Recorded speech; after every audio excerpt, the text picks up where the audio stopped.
Chez Panem 360, on reçoit Rosemary Duval-Laplante et Jean-Michel Dubé qui qui sont pianistes et qui nous préparent un programme à quatre mains ou peut-être deux fois deux parfois au Mélodine dans le cadre de la série qui est présentée par l'organisme ProMusica. Bonjour Rosemary, bonjour Jean-Michel. Bonjour. Bonjour. Alors donc, vous nous avez préparé un programme tout à fait cohérent, c'est-à-dire vous faites alterner Gershwin et Ravel, qui étaient deux correspondants qui avaient des affinités propres. Je pourrais dire que Gershwin était plus influencé par Ravel que le contraire, mais quand même, on écoute certaines œuvres de Ravel orchestrales et on y remarque beaucoup de Gershwin. Alors donc, vous avez sûrement observé ça bien avant moi et plus en profondeur. Donc, oui, en fait, l'idée de Ravel-Gershwin, première coïncidence, ils sont morts la même année en 1937 et puis tous les deux de troubles de suite neurologique. Et évidemment, ils se sont influencés l'un l'autre, hein, que ce soit, comme vous mentionniez, des emprunts à Gershwin pour la musique orchestrale chez Ravel, mais Gershwin avait une grande admiration aussi pour Ravel, puis il lui a même demandé des cours de composition. Puis à ce moment-là, il était plutôt intimidé par Ravel. Avec raison d'ailleurs, parce qu'on peut dire que Gershwin a eu une œuvre un peu moins complète que celle de Ravel. Ravel a exploré beaucoup plus d'ambiance, il est allé sur le côté de l'Afrique du Nord, etc. Donc, c'était non seulement quelqu'un qui s'intéressait à l'Amérique, mais aussi à d'autres continents en termes d'influence musicale.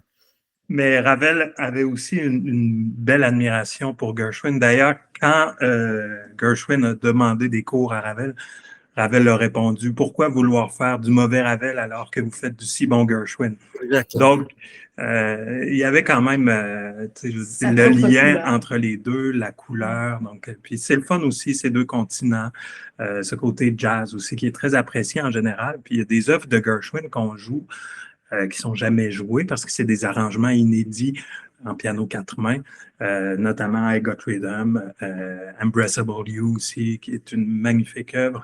Donc, je pense qu'il va y avoir une très belle découverte là, au niveau du répertoire. Oui, donc il y a vraiment effectivement une connexion profonde entre les deux.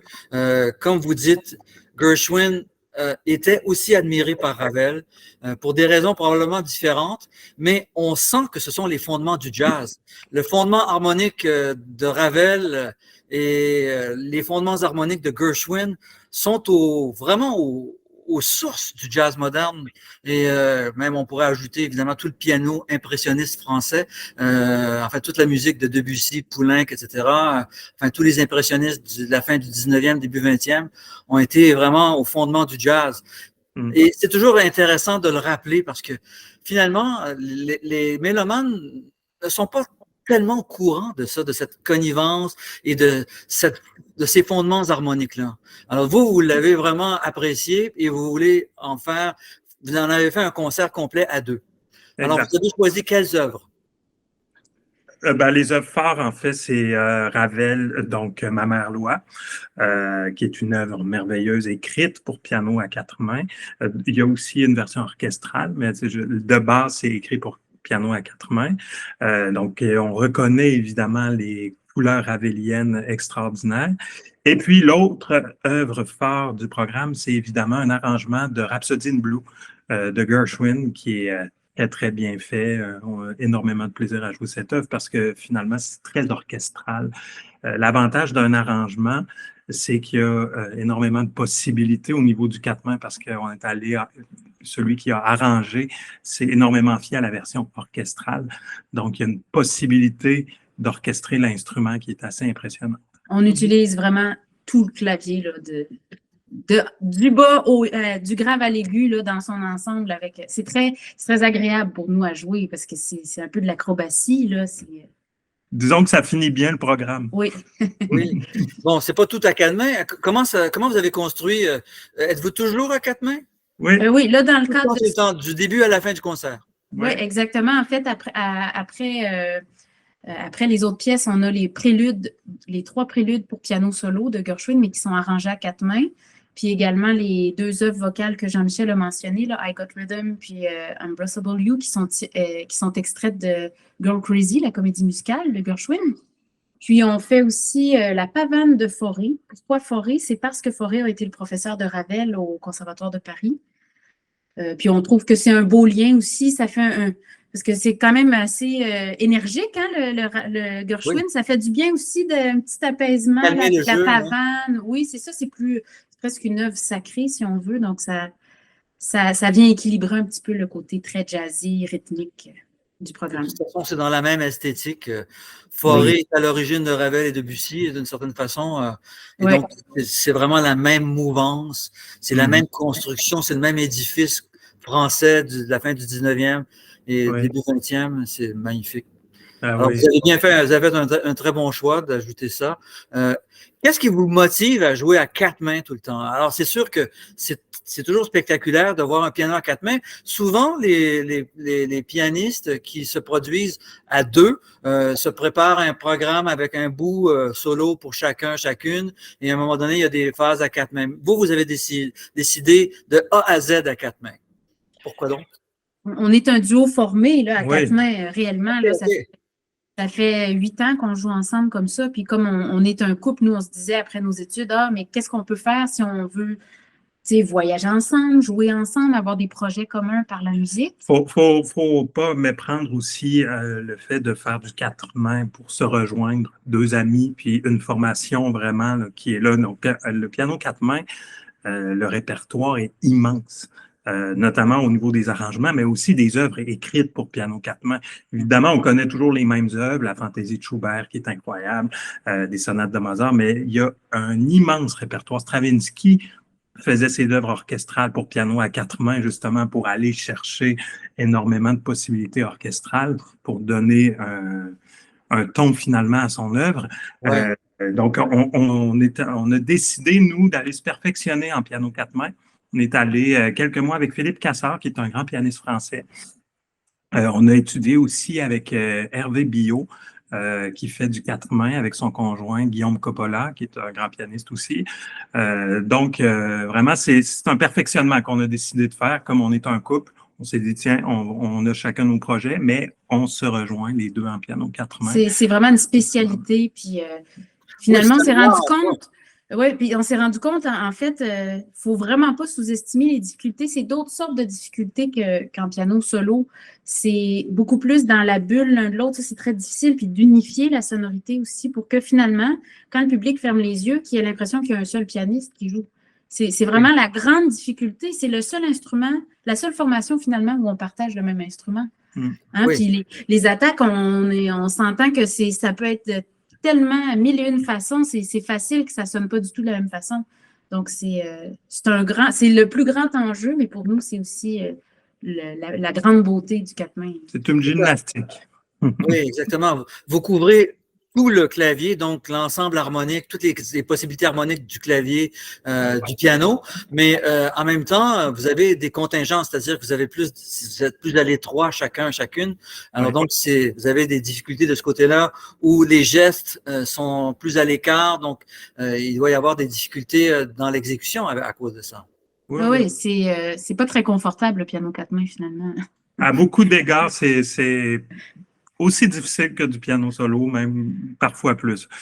Pour le confort, là. Pour l'uniformité sonore aussi, parce que finalement, la marge de manœuvre au piano est pas immense. Donc, les écarts de dynamique entre les deux pianistes, il faut penser à ça. Il faut créer une seule sonorité. Donc, c'est pour ça qu'il faut bien se connaître. C'est pour ça que la plupart des duos formés sont souvent des frères, des sœurs ou des couples. Ça arrive très souvent. Oui, ça arrive souvent, les frères Jussen, les sœurs Labec, donc le fameux duo québécois qui a été connu pendant plusieurs années, les Bouchard et Morissette. Donc, c'est vraiment souvent des gens qui se connaissent très, très bien. Oui, exactement. On ne peut pas faire la comparaison entre le tennis en double et le tennis en simple. Parce que non. Les difficultés sont peut-être un peu moins grandes dans le tennis en double que dans le tennis en simple, mais ce n'est pas le cas du piano. Non. Et bon, vous avez fait ça parce que c'est une façon de... Bon, évidemment, une façon de créer une signature de couple. Et vous êtes un couple dans la vie, vous êtes parents, etc. Donc, c'est vraiment intéressant de voir où la vie vous a mené pour faire ça. Est-ce que c'est devenu le projet principal de votre carrière? Ça dépend, je dirais, ça varie selon les projets, mais ça reste constant depuis 8 ans. On remarque vraiment une belle demande. C'est ça. Le public semble apprécier ce côté-là, qui est peut-être plus visuel aussi dans le 4 mains, plus interactif.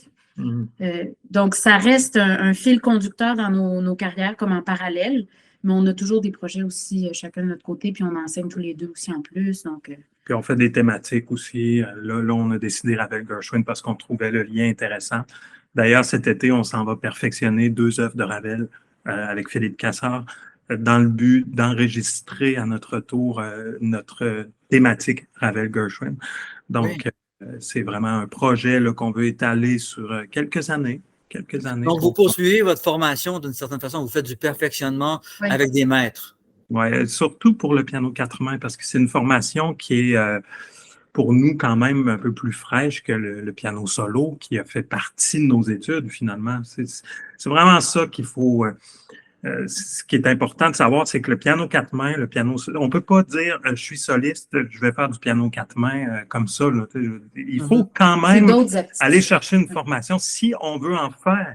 Une formation, c'est sûr que si on veut, on joue avec un chef d'orchestre, puis à la fin du concert, on fait un rappel en piano 4 mains, c'est amical, c'est fun. Ça, il y a plusieurs pianistes qui le font. Mais de dire qu'on se perfectionne en piano 4 mains, puis qu'on en fait une formation, là, il y a un gros travail de réflexion, d'interprétation, d'approche physique, parce qu'on est 2 êtres humains complètement différents. Oui. Pour créer une seule bulle musicale. C'est ça qui est difficile. Exactement. Alors donc, c'est pas une distraction à côté de vos carrières solo, c'est vraiment une démarche en soi qui a autant de valeur artistique selon vous.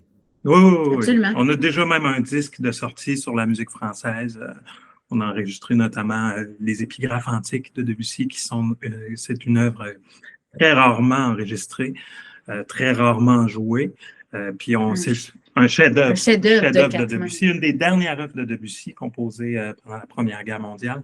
Puis ça, vous pouvez aller voir s'il y en a pour ceux qui veulent suivre un peu, on a été engagé à France Musique pour enregistrer cette œuvre-là.